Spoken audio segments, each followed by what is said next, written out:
kami, Deputi Bidang Pencegahan BNPB, Bapak Abdul Muhari.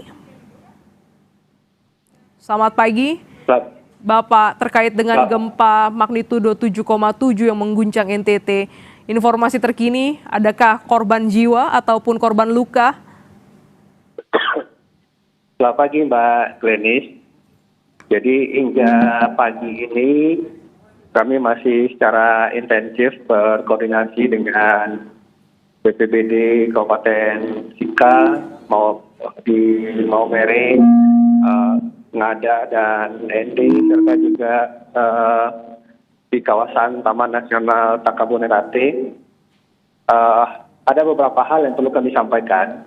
Pertama, akibat gempa dari magnitudo 7,7 yang beberapa waktu lalu terjadi di lepas pantai Maumere, ini dipastikan tsunami telah terjadi. Dari data pasang surut secara real time yang dimiliki oleh BIG, kita mengkonfirmasi bahwa tsunami telah terjadi dan masih terus berlangsung hingga saat ini. Jadi kami mengimbau atas nama BNPB kepada saudara-saudara kita yang berada di pesisir bagian utara Pulau Flores secara umum dan pesisir Kabupaten Sika dan Kota Maumere secara khusus itu untuk menjauhi kawasan pantai sesegera mungkin. Kalau misalkan tidak ada kawasan tinggi, larilah ke arah darat setidaknya 1,5 kilo hingga 2 kilo ke arah darat. Kalau ada daerah perbukitan, naiklah hingga ketinggian setidaknya lebih dari 10 meter. Himbauan ini tidak hanya bagi saudara-saudara kita di bagian utara Pulau Flores secara umum, tetapi juga di kepulauan-kepulauan bagian selatan Sulawesi Selatan, terkhusus di Kepulauan Takabonerate. Karena baik itu di pesisir bagian utara Pulau Flores maupun di perangkat pengukur pasut di Kepulauan Takabonerate itu menunjukkan memang tsunami saat ini sudah terjadi dan masih berlangsung. Jadi evakuasi wajib harus dilakukan sampai nanti BMKG secara resmi mengakhiri peringatan dini tsunami tersebut. Kenapa hal ini penting? Pertama, karena kita pastikan tsunami sudah terjadi. Kemudian secara historis, daerah sekitar epicenter ini memiliki sejarah gempa magnitudo 7,8 pada tahun 1992 dan menyebabkan tsunami yang menimbulkan fatalitas cukup besar pada saat itu. Jadi mohon sekali lagi kami himbau kepada saudara-saudara kita di pesisir utara Flores dan bagian selatan kepulauan bagian selatan Sulawesi Selatan untuk evakuasi secara mandiri, segera jauhi pantai, baik itu ke arah darat lebih dari 2 kilo atau naik ke daerah perbukitan lebih dari 10 meter, Mbak Glenis. Tsunami yang terjadi ini dengan gelombang ketinggian berapa, Pak? Hingga saat ini yang terpantau di jejaring stasiun pengukuran pasut Badan Informasi Geospasial itu masih di bawah 1 meter. Dan BMKG juga di beberapa kabupaten itu juga mengeluarkan tsunami dengan status waspada, artinya ada potensi status waspada ini tsunami dengan ketinggian antara 50 cm hingga 3 meter. Itu yang melekat pada status waspada peringatan dini tsunami. Tapi ada satu hal yang perlu saya garis bawahi, Mbak Glenis, bahwa ketika kita bicara tsunami, maka yang harus kita perhatikan tidak hanya tinggi gelombangnya, tetapi juga kecepatan arusnya. Kecepatan arus ini yang biasanya bisa menderat, bisa menyeret manusia kalau terjebak di dalamnya. Meskipun itu cuma 50 cm.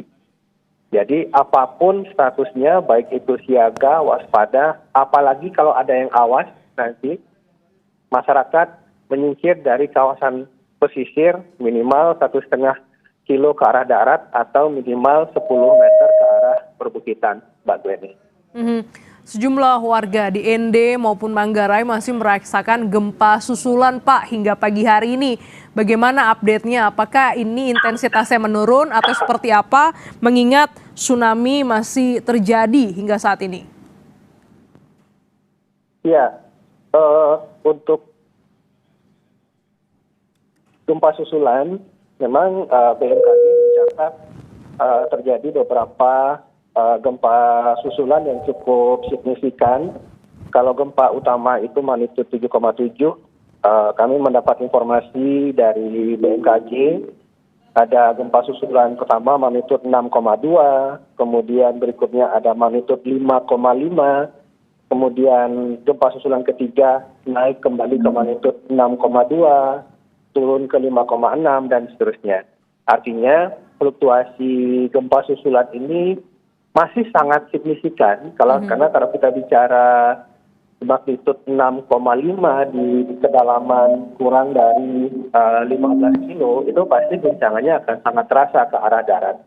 Jadi menghadapi ini yang perlu diwaspadai adalah jangan berdiri di samping gedung-gedung atau rumah-rumah yang berpotensi terdampak. Artinya gempa pertama, main shock, itu estimasi kami kalau melihat magnitudo 7,7 kedalaman hanya 15 kilo, itu akan cukup menimbulkan kerusakan yang signifikan. Nah, kerusakan-kerusakan struktur ini kalau kemudian dihantam oleh gempa susulan dengan magnitudo di atas 5 beberapa kali secara beruntun, itu juga ada potensi kolaps atau hancur. Jadi masyarakat yang saat ini sudah di luar rumah, carilah ruang terbuka sambil terus bergerak berjalan menjauhi kawasan pesisir. Hindari tiang-tiang listrik, hindari papan-papan reklame, hindari bangunan-bangunan lebih dari 3 lantai selama proses evakuasi dilakukan, Mbak Glenn. Jadi memang terus berada di area terbuka hingga peringatan dini dicabut begitu ya Pak. Informasinya sejumlah wilayah ini mengalami pemadaman listrik pasca gempa. Bagaimana update-nya dari BNPB Pak? Iya, ini merupakan salah satu SOP yang harus dilakukan karena pasti nanti kalau efek gempa ini menyebabkan ada rumah-rumah atau bangunan yang hancur, apabila itu menghantam tiang listrik, ada kemungkinan terdampak sehingga mungkin ada kabel listrik yang putus dan seterusnya. Memang kalau terjadi apakah itu gempa bumi, terjadi banjir, terjadi kebakaran, SOP-nya memang listrik harus diputus dulu sampai fase nanti gempa susulan tidak lagi membahayakan. Baru nanti PLN akan mengambil asesmen di lapangan apakah sudah cukup aman untuk dinyalakan kembali atau tidak. Tetapi SOP-nya memang harus demikian untuk menjamin nanti keamanan masyarakat yang juga sedang evakuasi, Mbak Glenn. Ya, peringatan ini sudah disampaikan. Tsunami masih berlangsung, namun gelombangnya ini di bawah dari 1 meter. Kira-kira Pak, kalau melihat kondisi seperti ini, apakah juga ada kapan potensi peringatan dini ini bisa dicabut atau warga bisa kembali ke rumah mereka begitu? Iya, yang perlu kita sampaikan adalah tsunami ini bukan gelombang tunggal. Tsunami ini adalah rangkaian gelombang yang bisa terus terjadi apalagi di kawasan pesisir, di kawasan perairan dangkal, riaknya itu bisa terjadi hingga 2-3 jam ke depan. Nah, untuk itu sekali lagi kami menghimbau bahwa masyarakat jangan buru-buru untuk turun kembali dari tempat evakuasi yang saat ini sudah dicapai. Kami melihat beberapa informasi visual masyarakat dengan sangat baik sudah lari ke daerah ketinggian. Ini sangat bagus, tetapi jangan segera kembali. Tunggu sampai BMKG secara resmi mengakhiri peringatan dini tersebut. Jadi kita mari sama-sama tunggu hingga BMKG secara resmi mengakhiri peringatan dini ini. BNPB sendiri sudah berkoordinasi dengan aparat TNI Polri, mulai dari jajaran Kodam, Polda, Korem, Polres, Kodim, Polsek, hingga Babinsa, Babin Kaptipmas. untuk menjaga situasi dan kondisi masyarakat tetap kondusif, tidak ada yang berada di kawasan pesisir, sampai secara resmi nanti pemerintah melalui BMKG mengakhiri peringatan dini tersebut, Mbak Glenis. Ya, warga tetap waspada, berkumpul di area terbuka, begitu ya, menjauhi bangunan karena potensi gempa susulan masih bisa terjadi dan menanti bagaimana informasi update terkini dari BMKG. Pak Muhari, tahan dulu sebentar, kami akan update informasi terkini lainnya dari sejumlah titik di NTT pasca gempa magnitudo 7,6.